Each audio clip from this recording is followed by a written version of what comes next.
The following is a Hoop Ball presentation.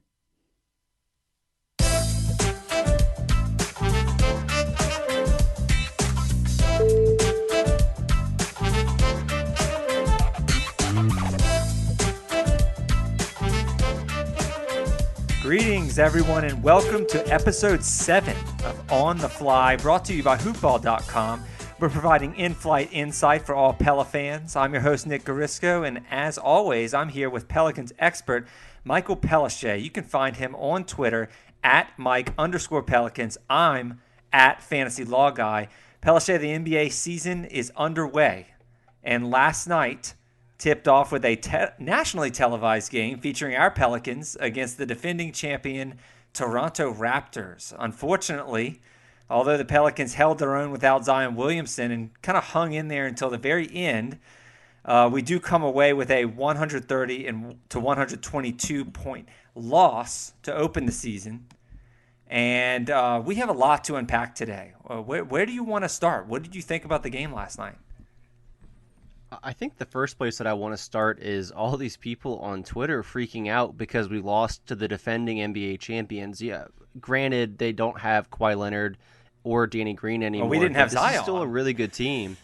True. Yeah, I can't get behind the whole idea that, like, I don't know, people just judge these games so harshly. And in reality, like you said, we lost by, whatever, 8 or 9 points. I can't remember what the exact score was, but we also went to overtime. So, like, would it have been better if we had lost by 1 point and not gone to overtime? I mean, we're taking all these, like, sort of hard stances on things, and I think it's ridiculous. Like, we played one game, and I thought we played pretty well, and of course there are things to improve. We're not an amazing team. I think it was pretty much what I expected, and so therefore I don't take a whole lot either way. I was about to ask you what you were surprised at. I was surprised at a lot of things, but ultimately I want to respond to what you're saying here.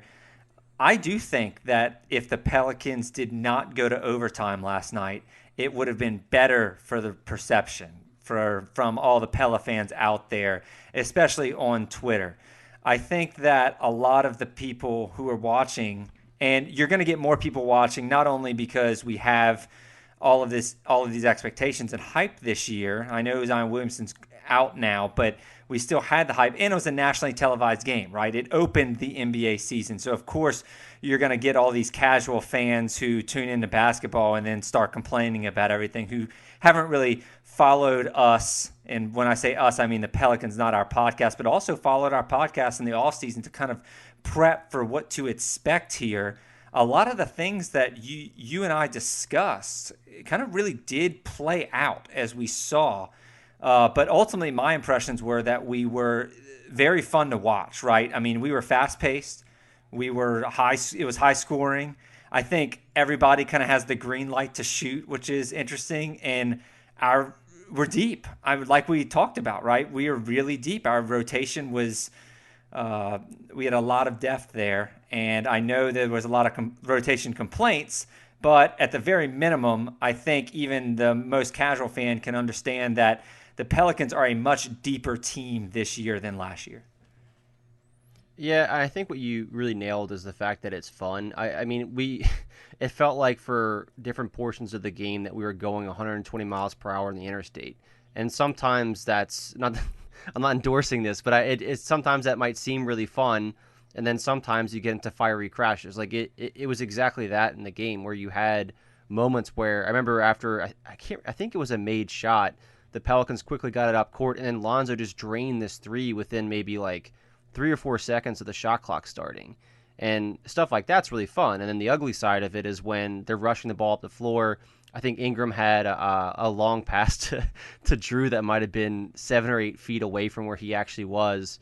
So it's fun. Like you said, I'd rather enjoy a mediocre team than hate a team that's above average. And that's kind of where I was in terms of watching the Davis teams. I just didn't really enjoy watching them, even though they're probably going to be better than what we'll wind up being this year. I want to get into all of the players specifically, and I think we'll have time to do that today. But first, talking generalities here and big picture stuff, we're not the type of people at least I'll speak for you for a second. We're not the type of people who are going to pinpoint the loss on one play or one player. And I know that you're more intelligent than to do that. But what do you think the main reason that the Pelicans kind of couldn't close out this game was? Oof. I think they just sort of ran out of steam. I think they played really well in the first half, but also it's a make or miss league, and sometimes you just miss shots. I'd say that the third quarter, I think, was the one where they had just a bazillion turnovers. I think that the bench unit didn't quite do as well in the third quarter and maybe early fourth quarter as it had done.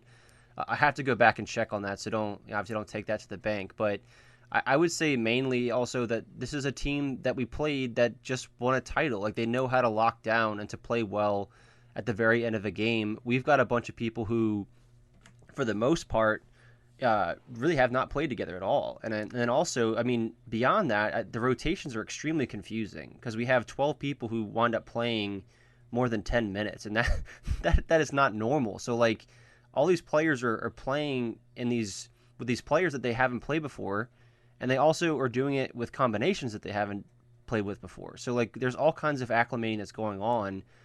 I don't expect us to be amazing down the stretch early on. I was kind of hinting at the rotation because that seemed to be one of the biggest complaints from especially a lot of the casual observers. And I'm not saying that they're wrong, but when I say casual observers, I mean, I obviously, I'm in a group text with 20 people here, and a lot of the casual Pelicans fans, I would say, were complaining that this was Alvin Gentry's fault, the loss was, and that the rotations were whack, and that, there's all this talk on the big media outlets here. I'm not going to name any by names, but ESPN, and saying that we benched Lonzo Ball. I think bench was a harsh word for it, but basically the point is that how much stock do you put into the rotations being part of the reason that we lost? Oof. I definitely don't think it's the main reason. I always tend to be a little skeptical that coaches make a big difference. I kind of think that for the most part, the coaches at the top will probably give you a couple wins, and the coaches at the very bottom will give you, will lose you a few games. But I don't know, man. It just seems like it's sort of a scapegoat thing. And like you said earlier, I'm not a big fan of that. Could it have contributed? Of course. Like, I don't know if that's the reason that we lost, but what Schmidt said and what I think made a lot of sense was that one of the reasons Lonzo didn't play as much down the stretch was because he wasn't getting to his spots where he should be as a point guard.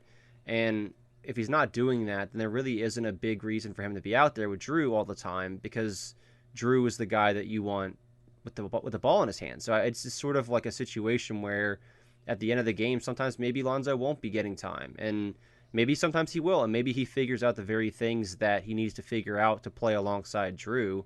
So I feel like it's a scapegoat thing, man. That just feels weak to me.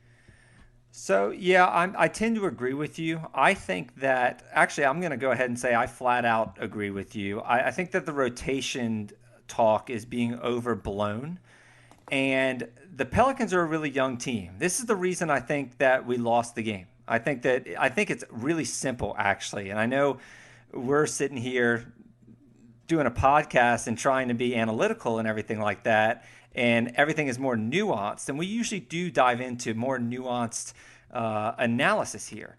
But in this case, I think it's very simple. I think the Pelicans and the Raptors were a pretty evenly matched team, or pretty evenly matched teams, I should say. And we're the young team. And the Raptors are a veteran team. They're a championship team. And in crunch time, they closed and we didn't. And I don't think it was a rotational issue like a lot of fans think. I simply think it was a case of an experienced team who has played together and who's won a championship together, executing against a young team that hasn't, right? And by the way, the Raptors were also at home. And I really think it's that simple. I think that we played them evenly until the closing moments, and their experience allowed them to pull away. We have, I think, 12 of our 18 players on our roster were not Pelicans last year. So this is going to happen. We talked about this going into the season. We talked about it on several podcasts in prior episodes, talking about how our rotations were going to be a work in progress and how we're mixing and matching lineup combinations to see what fits. And then you have a situation where Zion goes down right before the season, right? And that kind of throws a wrench into everything we worked on during preseason. And now we're kind of starting from square one. So to me, it was really just, I'm not going to sit here and blame the rotations or Alvin Gentry. I just think that we are a young team that doesn't have experience playing together. And the Raptors are a veteran team who were at home and they won a championship together last year. And championship teams tend to close in the final minutes more so than really young, inexperienced teams like the Pelicans. It's going to happen again. Like, this will not be the only game that happens, right? Yeah, and I think too, so like I don't want to overconclude here, but a lot of times when I see people blame rotations, I legitimately think it's because they don't have anything else to point to. I think it's because they want to blame it on something. They can't point something specific outside of coaching, because coaching is sort of the most intangible of all of that. Right. And I think they do that. The way that I look at it is this.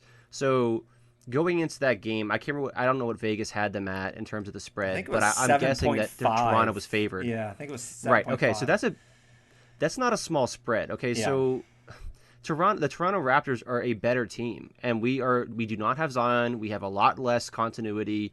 We have a new defensive system being put in place.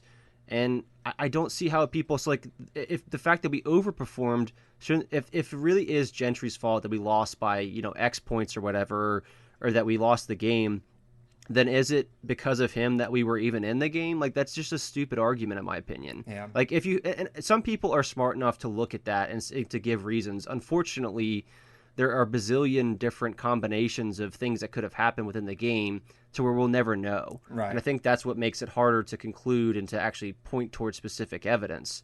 But I came away from that game thinking, okay, this team is pretty much exactly what I thought it was going to be. And therefore, it's one game anyway, and there's nothing really that stood out to me that was bad enough or good enough to really change my opinion. Yeah, I actually came away from the game more optimistic than I was going into the game. I realized that the Raptors were favored by 7.5, and they actually ended up covering only because of overtime, of course, right? Which, by the way, side topic here, I actually think overtime should end all spread bets, right? Like, even in the NFL too. Like, if a bet is a certain team wins by 3 and that's how it ends in regulation, I think it should end like that. But anyway, that's just my personal opinion, because I think overtime is an impossible thing to predict and account for, and that kind of ruins point spreads. But the Raptors only covered because of overtime, and the 8 points really didn't do it justice. We were neck and neck with this team and leading for a lot of the game. But I do want to get into I want to get into specific players. We started talking about Lonzo Ball a little bit, and he's kind of one of the major storylines here because of the lack of playing time, I should say, right? He exited exactly with 4 minutes and 46 seconds in the third quarter, and he did not return for the rest of regulation. And the irony is that everyone's complaining that, Lonzo Ball should have played more, our rotations were whack. But when Alvin Gentry did put him back in overtime, that's when the Raptors actually kind of took control of the game. So it's kind of a catch-22 there. What were your thoughts on Lonzo Ball in his opening debut with the Pelicans? I was excited for him to take some of the shots that he took. I was certainly not excited about the one-legged three-pointer that he took. Yeah, that he drained, right? He had drained it. No. He drained the one, I think, before that, and that was probably the reason for some... I don't know if it was overconfidence that wound up being, I'm not sure I should be doing this, I'm going to do it. Like, I don't know if he... I'll have to go back and look. I don't know if that was what he planned to do. I can tell you that he certainly seemed ready to fire based on the fact that he just made one. I thought it was kind of hilarious, honestly. I think that stuff's funny. But I would say that Lonzo, I thought, played okay. There was nothing that in his game that really made me leap out today and say, oh, yeah, this is the reason I was so excited to get him. And there was nothing that really frustrated me enough to be disappointed in him. I would say that one thing that I've been saying for some time, and I think is a real thing, at least at the moment, is that Lonzo is really not the guy to create the initial penetration. I think he's more of a guy that you want in scramble situations. I know we've talked about it probably multiple podcasts, but that's where I stand on him. And those are very different things. And so it's sort of an awkward situation because the guy that you want to initiate your offense, you want getting below the free throw line if possible because you want the defense to be turned. You want people to be in kind of impossible decision-making scenarios where they say, I have to leave someone open to go help on Lonzo or whatever. So I don't know if he's that primary guy yet. I'm not saying he won't ever be, but I don't think he's that right now. And that's what I thought going into it. And I think that even more now. Again, it's just one game, so I'm not going to over-conclude. But based on what I've seen previously plus what I've seen tonight, that's exactly where I stand with him. Stats that I've seen have shown that Lonzo Ball only drove to the basket 3 times. And that might, that's kind of a subjective stat, I would say, because you don't really know. He might be just driving for a couple. How many steps does it take towards the basket? Does it require for it to be considered a drive? I'm not really sure. But driving to the basket 3 times does not seem like a lot. I know he didn't play as many minutes as he probably normally will, but it kind of tends to agree with your point there that Drew Holiday is more of the person who's supposed to be driving to the basket, and Lonzo Ball is more of he's more of a facilitator after the play gets started. Does that make sense? Yes. Yeah, that's what I'm trying to say. Yes, exactly. Yeah. And go ahead. No, you go ahead. Well, I was going to say that I think too, so if you look at this roster, there really aren't a lot of guys who can create that initial action. And I would even say that Drew isn't always the best at it, hence the whole idea that why we want him off the ball, because he can just focus on getting it himself. So he wasn't really that last night. We can probably talk more about that a little bit later. Yep. But I mean, this is something with Lonzo that we've talked about multiple times. This is not a surprise. And like you said, maybe it's fear of free throws. I don't think it's, these are just all different reasons why maybe he doesn't get there. One thing that we haven't said before that I think is important, Lonzo plays upright a whole lot. It's actually funny, you look at him, he's extremely quick and he moves around really well. But I'd say that one of the oddest things about him is he really doesn't get downhill. He really just straight up, he walks almost like he runs like he has great posture or something like that. You'd want to stand at your desk. It's a very bizarre thing. I noticed it maybe a game, maybe in the preseason. I just noticed he's never really leaning forward. And I don't know if that's a bad thing. Maybe that's why he's really good at certain things with his quickness and not as good with others. But maybe that's what he needs to create that initial separation, is to really get down and to really explode. Maybe it's because he wants to keep his eyes open towards people to pass to. I don't know. It's just something that I noticed. Yeah, it kind of reminds me of evolutionary, all these animals who have grown just high enough to see over the grass kind of thing. Where I like the passing lane talk there. I think maybe that might be it. I'll have to watch that. I haven't really noticed how upright he is. But Lonzo Ball did one of the biggest surprises, other than the 2 initial 3-pointers, even though it did lead him to kind of jack up a third prayer, I should say. I think we were trailing at the time, so that might have been part of it. But that was one of many shots. I think Melly had an air ball late after was so hot throughout the entire game. I think that was one of the moments where our youth kind of showed late in the game, was when Lonzo Ball kind of jacked up that third 3, and then Melly had airballed his last 3 after draining all of his others. That was kind of an example of that. But Lonzo Ball did hit his 2 free throws, and I got to say, I'm no shooting coach, but his free throws looked very smooth. He looked smoother. There was one shot, I think, in the middle of the game where his form looked really bad. I can't remember which shot it was, but I thought for the most part his release does look different. He certainly looked confident in it when he jacked up shots, and the confidence is a big part of even getting to a better shot. So, again, it's not like I didn't walk out of that game thinking there's so much to love about Lonzo. I liked Lonzo a lot coming in. I think he has a lot of things to work on because he's young and he just has flaws in his game. But I don't think that I saw anything that really changed my opinion of him, good or bad. Right. I think ultimately we just learned that Alvin Gentry hasn't quite developed a rotation that perfectly fits his skill set yet. So I wasn't surprised by really anything Lonzo did either. We kind of you've kind of taught me the player that I can expect him to be. I was a little surprised about his free throws. I thought that those were really smooth, but the only surprising part about Lonzo was honestly the lack of minutes played. But it's pretty clear that Alvin Gentry just hasn't.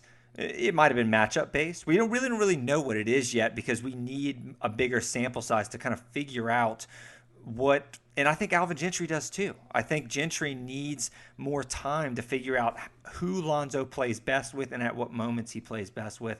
But we're going to, gosh, there's so many players we can talk about here. Let's do some negatives before we do some positives here. Let's talk about Drew Holiday and Derek Favors. I think Drew's getting a lot of flack from Pelicans fans, or Pela fans as we call them on this show. Pela fans he went 6 for 15 from the field. It wasn't his night offensively. I mean, there's really no other way to put it. It just was not his night. Is this just an off game, you think? Or I don't even know. What's the alternative? Because I know Drew isn't that bad of a player, of course, but he definitely wasn't up to his MVP-like qualities, as David Griffin has put. So what were your thoughts on Drew's night? I think that he was under aggressive. This is not something that's new with Drew when he plays with either new people or people who are more alpha in their mentality. And I don't mean that Drew's not willing to step up, because that's absolutely not what I believe. But I think that Drew is very unselfish in nature, and I think that if he sees someone who's rolling like Ingram was, I think he is more than happy to let that ride. And I think that sort of got him into his offense later than he probably should have for the team. Because one thing that Ingram doesn't do well, and I don't want to make this an Ingram talk because we're talking about Drew, Ingram is not really the guy to create for other people. Ingram is the guy you want either catching the ball in motion in the offense and finishing the rim, or you want him as the guy at the end of the shot clock once the play is broken to create his own shot. Because he's probably our best player in that regard. So I thought he had the ball a whole lot, and that was good for Ingram when he was doing well or when his shots were falling. But I thought that Drew sort of took a backseat. Yeah. And look, am I going to... What's crazy about all this is, like, he got so much flack. What is wrong with people? Like, he's played well for us for years, and you're going to take one game and throw him under the bus? I think it's ridiculous. Well, Michael, like, you're really going to have to get used to that, though, because there are a lot of new Pela fans coming into the equation now that Zion's here. So you're going to have to get used to the idea of educating fans based on the past who may have not tuned into the games. I mean, how many primetime games did the Pelicans even have last year? Like, I mean, I don't. Not sure. Yeah, not this many. Exactly. I'll tell you, it wasn't exactly. this. Yeah. I mean, the new people are into the game, and I saw it too. You're not wrong. Like my whole Twitter feed, my whole Twitter feed was just. And if I clicked on, the smart beat writers, your Mason Ginsbergs, your Schmidt, and all the people we've had on this show, and I was looking at the replies, and gosh, the replies are just like. Any replies on Twitter are going to be crazy, right? But I think you need to, don't be so critical of all of the new Pela fans here. We want the new Pela fans to fill these seats, right? So, but yeah, I mean, there is going to be a fair amount of education standpoint from your end to kind of get them where they need to be. No, what I want to say is that I don't mind the jadedness, but you got to earn it. Like you can't walk into this and be jaded like the Pelicans fans that have actually been following the team deserve to be jaded. This is me being really cynical, but like I feel like I've earned the right to be pessimistic sometimes. You have, because I've seen so much. So I don't know. If you're gonna be jaded for the right reasons. And like Drew's just been such a consistent good player for us. Really, outside of that one spell. I think it was early 2 seasons ago where he really struggled. And that was like at the time, I think that his wife was he was having all the the health problems. Issues. She was, like that was like right after that. So like, I'm going to give him a pass. I love Drew. I thought he did not play particularly well last night, given his standards. He was 6 of 15, but that's not what bothers me because you only have like, if you look at percentages, he'll probably shoot closer to 47, 48%. Right. And unfortunately on a limited volume, the difference between like, let's just say 6 of 15, which is I think 40%, and maybe like 7 or 8, like that's a 7 or 8% gap based on one shot. So like you're sort of like, you're over concluding on one shot that rimmed out or under conclude, whatever. Like you see where I'm going with this. So exactly. I don't like it. I think Drew played poorly.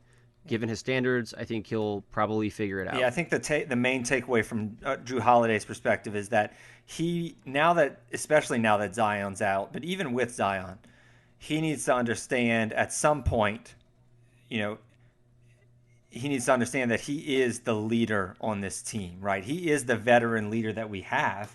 And when it's one thing to make the right basketball play over and over again, and if someone like Brandon Ingram's hot, then yeah, keep feeding him. But at some point, especially when times are getting tough, like in the fourth quarter, Drew does kind of need to occasionally take over there. And I think that he kind of learned from this. I really do. I think that, I'm not saying that he looks at social media, but I think all of this new attention that the Pelicans are getting will actually make some players maybe more motivated. And I think Drew's going to come out the next game. I think it's against the Mavericks.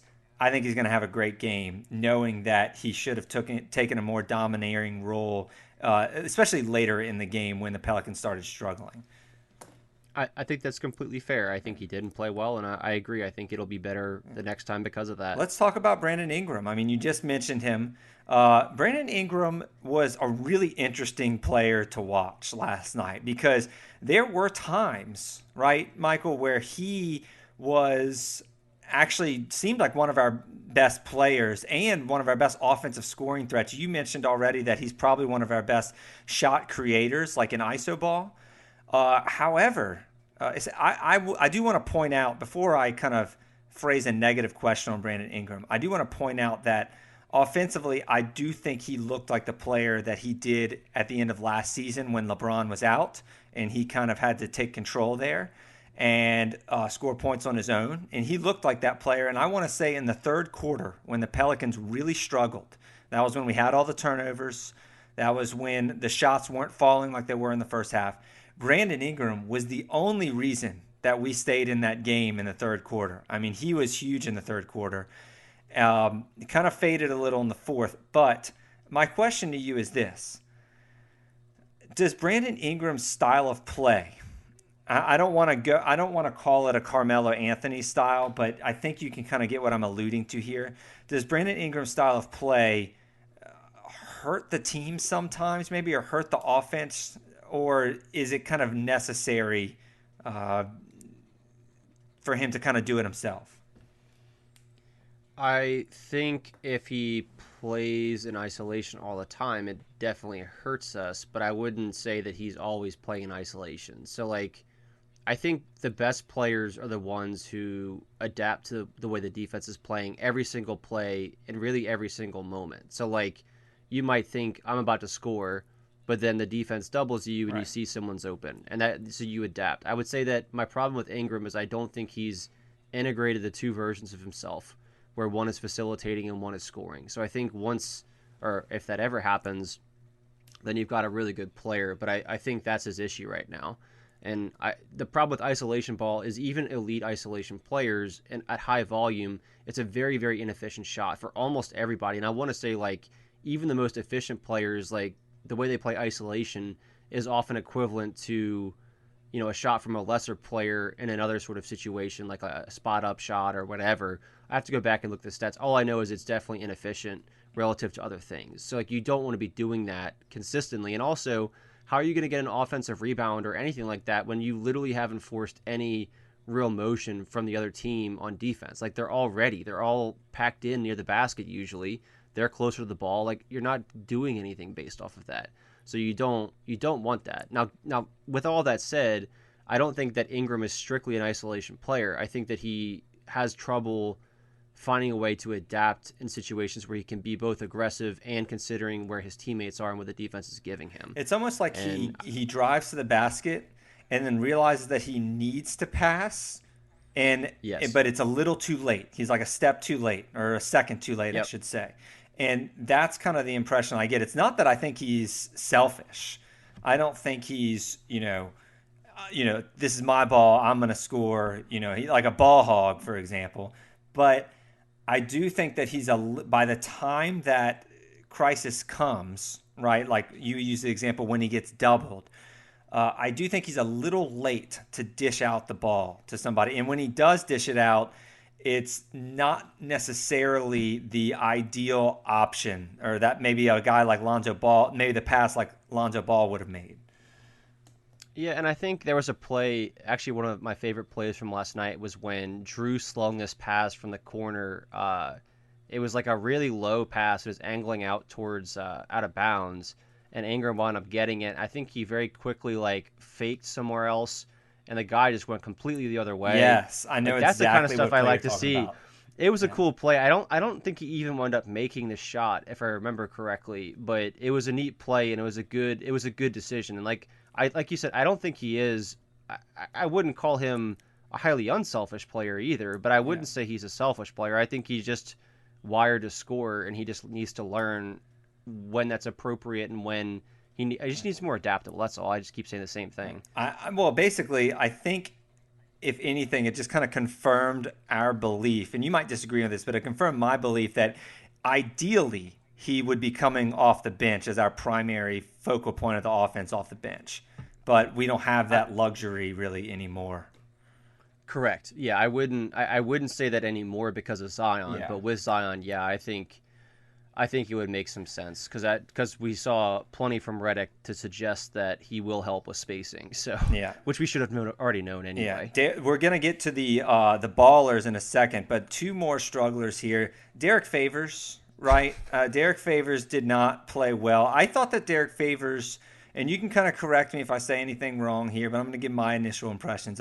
I thought Derek Favors had a great first quarter, and I got really excited about the acquisition again. I'm like, okay, yeah, Derek Favors, he's gonna take a bigger role without Zion. Like we're gonna need him on the boards, and then he got into a little foul trouble.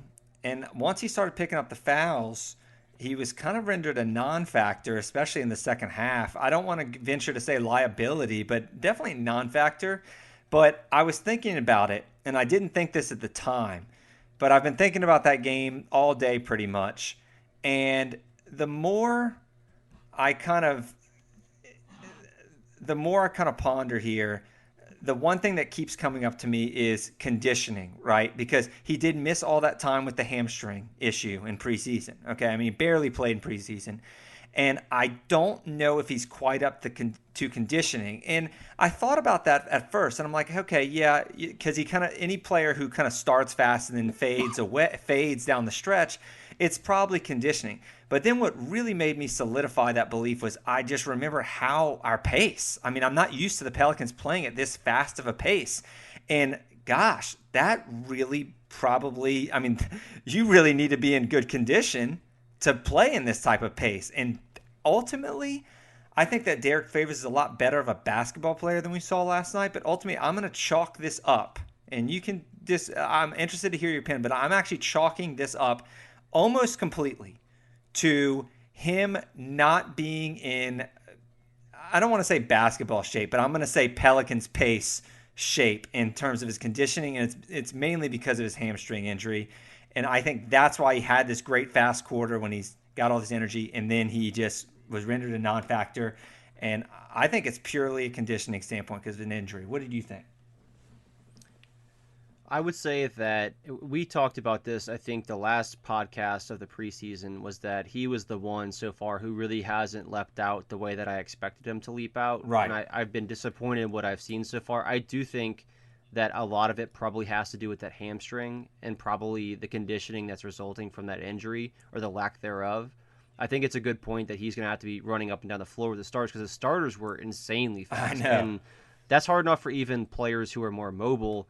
And not that Favors is immobile, but Yeah. Favors is 6'10", right? So he's not going to move the same way that those smaller guys with less weight have. But he was moving in the first quarter, though, right? I mean, He was moving, yeah. He just won't be able to get up and down quite as quickly. Even if he's mobile for a center is very different from mobile for a small forward or a shooting guard or whatever. So I think in some ways that might have taken him out of the game some. I do think he was playing well, like you were saying.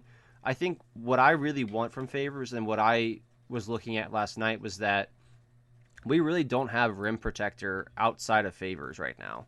And that's an awkward place to be. So if our defense is going to be good, and so basically the Toronto Raptors last night got about twice as many shots at the rim as we did. And part of that, so they actually didn't finish at this extraordinary rate. They finished, I think, around 48 or 49%, which is low for around the rim. But what happens is you're giving them that many shots around the rim. That's opening up opportunities for offensive rebounds, for fouls. They got a whole lot of foul shots, about twice as many as we did, I think. Yeah. So I think what we really need to do is we need to find a way to not let people get there, because Favors, in my mind, at least right now, is the only guy who can really deter shots at the rim. I think we have some size at our guard positions, and maybe one-on-one they can get in their guy's grill, but I think largely Favors is our really only guy. And one of the problems with that is that Favors is a rim protector, but Favors is much more of a straight-up rim protector than he is someone who just covers all the ground around the rim. Like a Joel Embiid or a Rudy Gobert can get to so many more shots than Favors can. So even though Favors might contest shots well, he won't get to as many shots as one of those guys. And I think that's an important it's a distinction. I don't think you can call them the same thing. Yeah. So you're saying he needs to be in position on his man to be a good. And at that point, he's a really good rim protector, but he's not the type of rim protector who has this very long radius of, I guess I should say range, but I'm thinking like this radius on the court where he can contest shots. No, that's right. Yeah, from like a few feet away. Yeah. And I think that puts the impetus on our guards to not let them get there. And that's what I thought one of the biggest problems was that they kept getting there over and over. Fred VanVleet must have hit like 70 shots at the rim that were contested. I don't know how he did it, but he tore us up all night. I thought Siakam was a particular problem because not only do we not have a lot of rim protection, we have three guards. And although two of them are excellent defenders, Siakam's like 6'8" or whatever. So if he gets a one-on-one with those guys and he can actually get to the rim, which he did plenty, he's going to finish over them. Or he's going to create enough of a bad situation. Yeah, go ahead. I am so pumped right now that I have the Pelicans expert, Michael Pelichet, agreeing with me so far right now, because in my notes right here, and it was going to be my next topic actually, I have right here, I quote, "The two things the Pelicans couldn't stop last night, VanVleet driving to the basket and Pascal Siakam just in general." And you just mentioned both those, which makes me feel great about myself. But aside from that ego boost, it makes me more optimistic about the Pelicans, because what's one thing that could have helped both contesting VanVleet's driving to the basket and Pascal Siakam is Zion Williamson, right? I mean, that the Raptors, in true championship team fashion, were able to pinpoint our biggest weakness, or our biggest loss, I guess we should say, and they just relentlessly went at it. I mean, Siakam was great. VanVleet just was, he finishes with such soft touch and going at such a fast speed, to the basket. We couldn't stop them. And that was the main difference in the game from a defensive standpoint. And I think that Zion Williamson's presence alone would have at least kind of mitigated those strengths there. I think we win this game with Zion. I'll throw it out there right now. I think we absolutely win this game with Zion just for those reasons alone. I would say I would agree that I think we would have won with Zion, but for a different reason. And it would have been that we would have manufactured a whole lot more shots to the rim and gotten a lot more free throws, because we could not get there. And I think you talk about Lonzo and who he pairs well with. I think Zion is probably for a lot of people, Zion is sort of an elite pairing with Lonzo, because Zion is extremely quick in his cuts. And once he gets ahead of steam, you're really not stopping him. So I think that's where we really miss Zion. I think Zion's defense would have been good in some ways, like you're saying, for some of the rim protection and sort of contesting shots. But unfortunately, Zion is so lost on defense right now, as most rookies would be, that I don't think it would have necessarily, in the aggregate, helped our defense. Okay. If that makes sense. Okay. Well, I want to get to four more players real quick, but two of them I can knock out real quick. JJ Redick and Melly here. I mean, they were just – there's really not that much analysis to be had other than the fact that they were just on fire, right? I mean, they just made all of their shots. I think they were combined 7 from 9 from three-point range. That's going to regress, of course, right, folks? I mean, that's going to come down. But I'm really pumped up about the JJ Redick edition right now, obviously more so than Derek Favors. And Melly, did his job. I don't think he's quite there defensively, but he looks, fundamentally speaking, he looks like a good basketball player. He puts in effort, he boxes out. I think that, and he hits shots, and he takes the right shots too. And then Redick's obviously a great veteran, but briefly, what were your thoughts on them? You tend to agree there? Yeah, I completely agree. I thought, it's funny too, you mentioned the regression, and I think that was what I was going to say, is that people all talking about how Melly played such an amazing game, and all I'm sitting there thinking is, like, these are the exact same shots that he would have taken any other game. Yeah, and they just sometimes happened they to go hit, in. and sometimes they won't. But yeah, at the same exactly. time, Drew's going to have positive regression, right? And other players will be able to kind of compensate for Redick and Melly eventually missing long-range shots. Right. Yeah, and Redick is one of the best shooters of all time. So, I mean, he's not going to sustain this level, but he is, like, what you saw with his shooting. I mean, he is that good of a shooter, and he's taken them all on the run, basically. It's so much fun to watch. Like you said, though, I think Melly played well because his shots went in. I thought he did some good things. I thought he was exposed in space defensively a little bit. And you said that too. That's it. Like, he played an okay game because he played a very good game.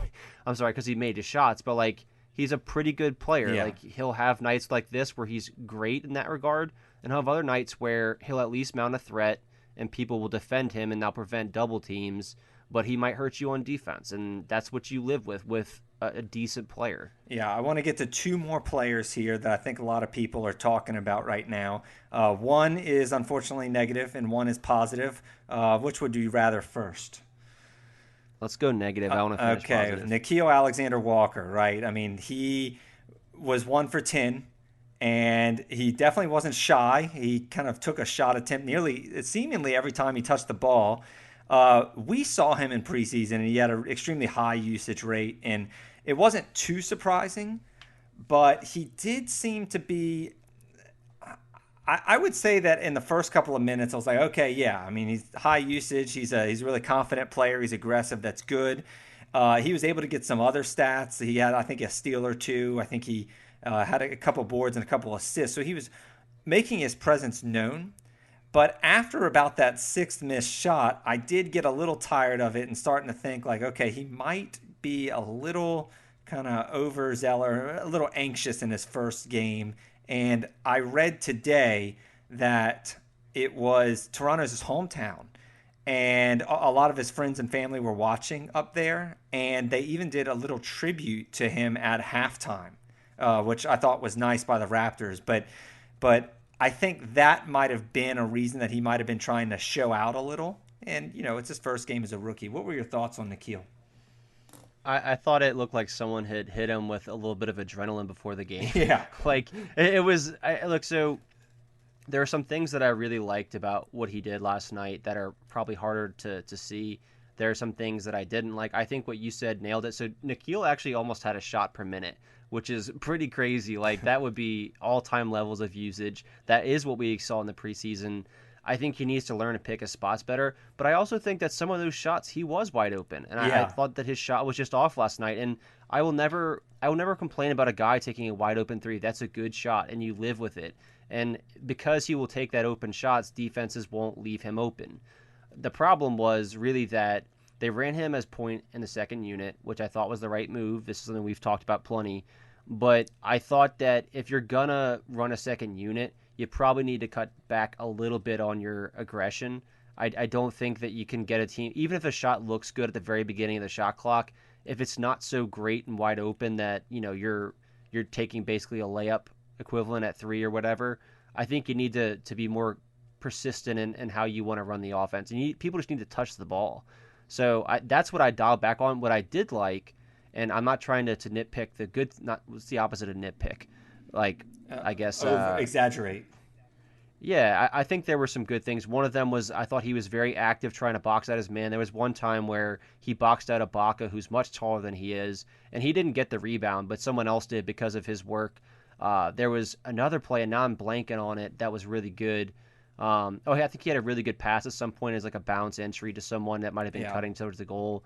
There's good things, and I thought, again, I think he navigates a pick and roll as well as almost anybody on our team, and I think in time he's going to be a very good primary initiator. He just needs to cut back on the aggression some, because you can't shoot you can't shoot a shot per minute, and that's really it. And maybe, like you're saying, it's because he had friends and family there. It was also his first game. It's like it really did look like someone hit him with some like sort of drug before the game to like get him amped up.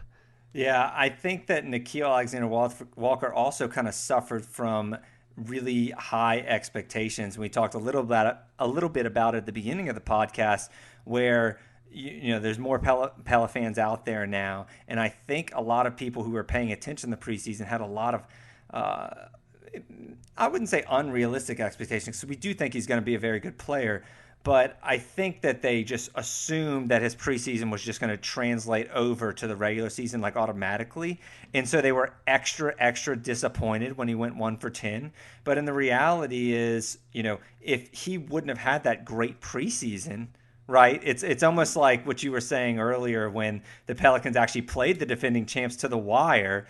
And then we faltered in overtime, so everyone's freaking out about the team, It's almost like if Nickeil Alexander wouldn't have been that great in Summer League and wouldn't have, been that dominant in preseason, and then he goes out and shoots 1 for 10, everybody would be like, oh, yeah, it's his first game. His second, he's our second pick as a rookie. Oh, actually, he was our third draft pick. But, late first rounder, third draft pick, it's his first game. Let's give him a pass, But now, because he was so dominant in the preseason, everybody was like, oh, what a disappointment, Right, and he's just missing some of the same shots he would have hit before. Would he have gone 70% from the field if he had hit the same shots? No, but maybe he would have gone, 35, 40. He had a couple of bad passes, but look, this is a rookie. Yeah. You will have bumps and bruises.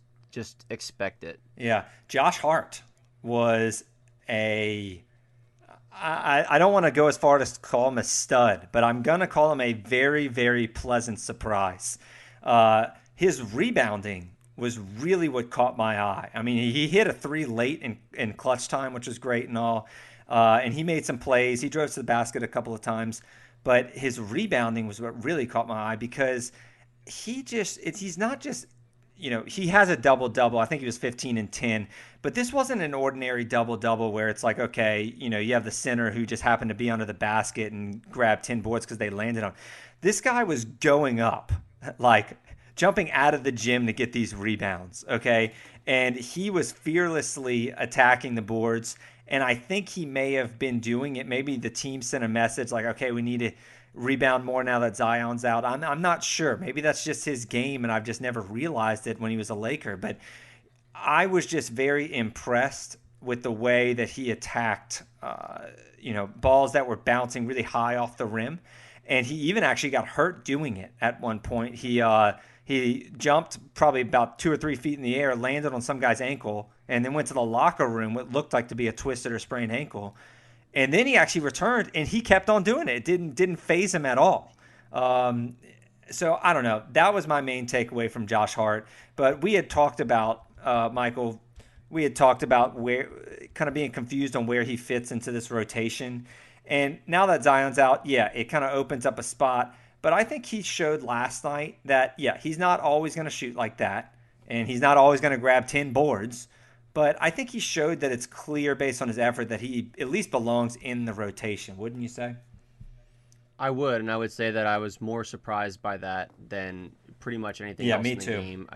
He's not gonna get, like you said, it's all, a lot of it's unsustainable, but that doesn't mean that when you regress back from a very, like, almost a great game to a good game, that's not bad when you're good. So, like, I thought the rebounding over his career, he's closer to like 6 rebounds per 36.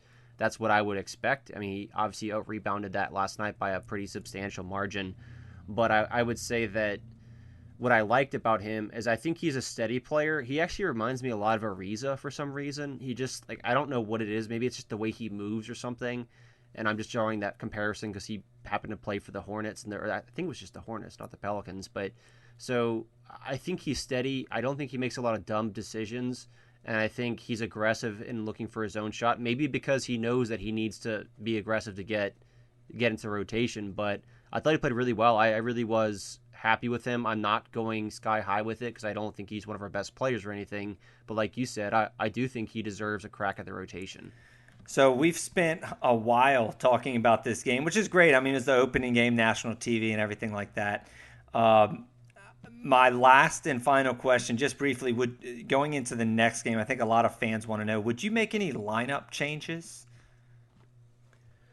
Whew, man, that's a tough one. I would find a way to get Hart minutes right now. I think that he deserves them. I think that was one of the reasons that, I mean, I don't know if it directly related to Lonzo sitting out and Redick sitting out late, but I think one of the reasons that Gentry kind of had those strange lineups late is because he didn't want to take Hart off the court.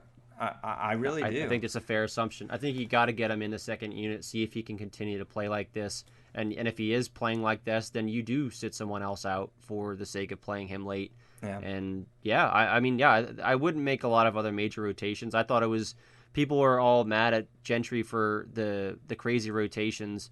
Well, the reason that the team could play as fast as it did at the beginning and build up the lead that it did at the beginning was specifically because they were running that crazy pace, and they can only do that if you run a deep bench. So you can't have it both ways. Yeah, by the way, I loved what Mason Ginsberg tweeted during the game, that the lineup, that the substitutions were equivalent to a hockey lineup change, or line change is what they call it. That was awesome, where you're just kind of subbing 5 guys in and 5 guys out at a time. That's a great point that you made, because I mean, it's a great name or analogy that Mason coined there, but it's also a great point that you made, because in order to maintain this, what I think will be near league high or league high pace, the Pelicans are going to have to not only be deep, but also subbing a lot. I mean, you need players to be getting, their minutes of rest at a time. So you're going to have, when you're playing at this high pace, you're going to have interesting lineup combos, because some players are going to be more tired than others and need a minute or two more because they're just running the entire game. Yep, I agree. We've covered this. We've really hit this first game hard, all right? I mean, that's awesome, though. And we won't be able to go into that much analysis in the future, because hopefully, we do a weekly podcast, and there will be about 2 or 3 games each week that we'll have to cover, starting with, for next week, starting with Dallas's home game. The Pelicans' home opener against the Dallas Mavericks on Friday, I believe.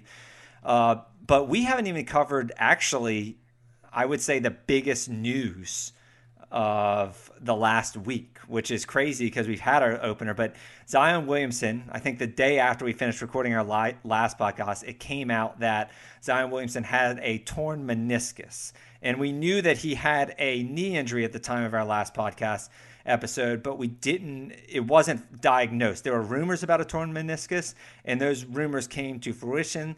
It is, in fact, a torn meniscus. The diagnosis is out from 6 to 8 weeks is the timetable there. That puts him on track for late December, though I'm an injury pessimist, and I don't think I think it's more likely than not that we're not going to see Zion until 2020, the start of 2020, which is about 2 months and 2 weeks, I would say. So we've discussed a lot about how Zion's absence has affected the team just in the first game. But Michael, what were your thoughts on this? I didn't love it. Yeah, of course not. It's never ideal to have your second best player. I'm sorry, your second best player. How does it hurt us, and what do we need to do to recover? I guess is a better question. That's the question I should have asked. I think it hurts us in that we have to slide up a lot of people, and it kills us on the boards. Our rebounding percentage last night was abysmal and would have been easily the worst mark in the league last year. It's only one game, so not we need to freak out about it. But we lose some size. You got to slide people up. There are some advantages to that. You're faster. You probably are more well spaced, but you're also giving up more rebounding. We obviously don't have quite as much depth as we did before, although it seems like almost a weird thing to say that it hurts us because we do have that much depth. I think the main way it hurts us is that we don't have any longer a guy who can get to the rim at will the way that he can. I mean, he's just really he is on a level with like LeBron in terms of getting to the rim, which is really I've said this before. It's crazy to say, but it's not. This is not me exaggerating. He is that good at getting to the rim. The Pelicans, not LeBron in other ways, but yeah. The Pelicans bench did outscore the Raptors 57-23, but you did mention that I think they doubled their free throw attempts the Raptors had twice as many of those as we did, I think, or something around that number. It was right around that. Yeah. And that's what Zion, Zion definitely affects that in both directions, really. Yeah, and your free throws also help you to get your defense set, and that's one of the nice things about it is that it, gives everybody a breather, which maybe that works against us, but if you have someone who gets to the line, what you're doing is you're effectively creating a situation where like everybody knows what's going to happen. It's a lot easier to get back on defense than it is when you have a missed shot, a normal missed shot, when everybody's in motion and maybe you're not in the best position to get back and defend. So, and not only that, really just like the overall efficiency of the team. And when you have someone shooting, he's not going to be 70-something% like he was in the preseason, but if he's shooting even 60%, you're basically pulling your average up. You're pulling your average to be more efficient. And so when you lose that, you're going to lose some efficiency. And that's not like they were a bad offense last night. They were actually perfectly fine. It was their defense that sucked. And they need some serious work on the boards. So that's really what it is. Yeah, in my opinion, this is already one game where if we had Zion, I think we highly likely would have won the game. I think it's definitely fair to say. So not only is he already hurting us in the win, does the injury already hurt us in the win-loss capacity there? But yeah, I mean, it's obviously very depressing. I mean, we could sit here and talk about how depressing it is, how much we were looking forward to Zion's debut and how much hype there was. We're not going to waste a lot of time on that. I think the real story at this point now is what we can do to recover and how it really impacted us. We've covered all that. The last notion we need to hit here is the quote that David Griffin said prior to the game when he was asked about Zion Williamson. And he said, quote, "This notion that this happened because of his poor conditioning is asinine."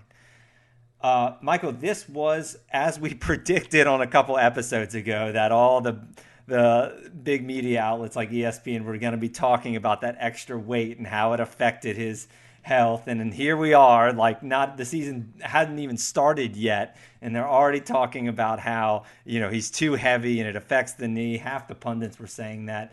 I think it was a debate on Around the Horn and all those types of shows. Michael, what is your take on, or what is your opinion? I know you're not a doctor, but what is your opinion on, is there any credence, I should say, to the idea or theory that him playing too heavy was either a cause for his knee injury or a cause for concern in the future based on his knee injury? So not to be nitpicky, but I would say that the too heavy part is what really needs to be determined. Because if he is too heavy, then the answer is unequivocally yes. They did a study, I don't know how many years ago, they mentioned something about Derrick Rose and how it was something crazy, like every 10 pounds of extra weight you exert 4 times as much stress on your knees or something like that. Right, so, I remember that. Yeah. So if you're overweight, of course, it's gonna affect your joints. So in that regard, yeah, no doubt. But whether Zion's overweight is a different question. That was kind of what Griffin took, was that he said, look, it's all pretty much muscle. So you really can't complain about the weight or the conditioning being the problem. What I take from all of it is this: I think he's had a knee history, a knee injury history. That's what's concerning. I don't. Yeah. The reason is for the trainers to decide. I don't care. I have no say in that, nor do I have any knowledge to back that up.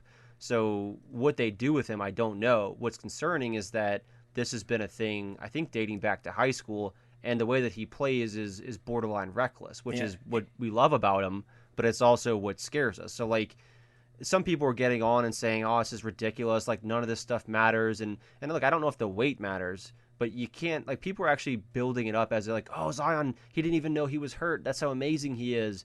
How can you look at that news and someone getting a surgery and say, "I'm excited about this"? That's ridiculous. But at the same time, people were saying now his career is going to be a bust or whatever. That's stupid. Russell Westbrook had, I want to say, at least 2 ACL surgeries. And Russell Westbrook is as explosive as ever. He's not carrying the weight that Zion is, but there are a lot of people who have come back from ACL surgeries and been really strong. I think wasn't Peterson the one that won the MVP after he tore his ACL? Yeah, and that's a big do too. I will say in the NFL, it is actually very rare that somebody comes back from the ACL within that first season back from their ACL, they usually struggle. They might play 16 games, but they usually struggle. It's that second year back where they kind of regain their explosiveness and 100%. But that's football, though. But that's ACL. That's ACL. Too. This I'm is saying MCL. that's worse. Yeah, this is MCL. No, not MCL. MCL is different. I think that's a different. No, I know it's different. I'm saying that this is lesser, so that's good. I mean, it's not. No. Oh, go ahead. I'm saying like it's actually a different thing. Like meniscus is not MCL. I don't think. Oh, so I think right, of course. Like it's the medial collateral ligament or something like that is the MCL, and the meniscus is different. And I think he tore his lateral meniscus, and meniscus injuries just aren't as serious as ACL. So like I guess my point is, if Westbrook can come back from it, that's much more serious, then like there's at least the plausibility that he could actually wind up being just fine. We don't know, but they don't write him off yet. I think if you're going to critique the weight aspect of this in any way, I don't think it should be the idea where so many people are saying that, he tore his meniscus because he was overweight or it contributed to that. I think that I don't want to say that that's asinine, but it does seem wrong to me. If you're gonna critique his weight or be worried about it in any capacity, I would say that now that he's hurt, I could see a scenario where he does come back a little heavier than than his normal playing weight, just because when you are rehabbing, it's tough for you to exercise, right? I mean, it's very simple, right? It's tough for you to exercise and you can't move as much. So obviously it's going to be tougher, shedding pounds and getting those calories down. And so from that standpoint, I could see the weight potentially being a problem right when he comes back. You want to make sure that he's obviously in basketball shape when he comes back, and that might even add a week or two to this recovery, especially after seeing what I think was, Derek Favors struggling with that last night. I think if you're going to be playing for the New Orleans Pelicans this year, you better have your track shoes on, right? So I think this is the opportunity for Nelson, man. Like people are all like, well, it's just Nelson's fault, which is, man, I don't know where people get these opinions, but like Aaron Nelson will fundamentally change everything that Zion does within a few months. When he already had a knee injury, like it's ridiculous, and this is where he has a chance to shine, and we'll never know what Zion would have looked like with another trainer. But look, if this guy's what people say he is, then give the guy a chance to make a difference, over the course of a longer period of time.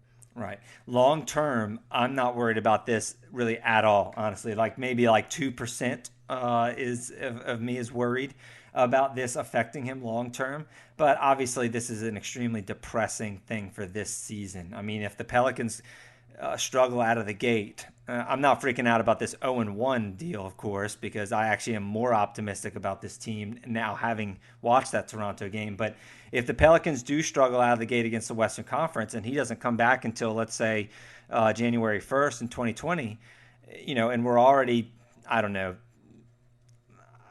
let's say 7 games back from really 7th or 8th seed, this injury literally might change our total philosophy on the season and bring up that balancing scale that we've already been talking about, where on prior episodes, where we put a lot more emphasis on player development as opposed to win now. Yeah, and I think too, like you used the percentage thing. I want to go with the threat level midnight thing from The Office. Like if I were, in terms of being worried about him, I would say I'm like at 11 a.m. The best thing I've heard, and this is just a very concise explanation from Jason Calmes on the group chat for Bourbon Street Shots. He said his eyes are open. Like you're aware that this could become a problem. You're not freaking out yet, but your eyes are open, and I think that's the best way to put it. Yeah. Well, hey, today was a long podcast, man. I think we got to wrap up this week's episode here. Thank y'all so much for tuning in to On the Fly, the official Pelicans podcast for hoopball.com. In-flight insight for the sharpest Pela fans. As a reminder, if you like what you heard today, please subscribe to On the Fly and give us a 5-star rating on iTunes or whatever your podcast provider is. You can also follow us on Twitter at Mike_Pelicans, and I'm at FantasyLawGuy. See you next week. Bye.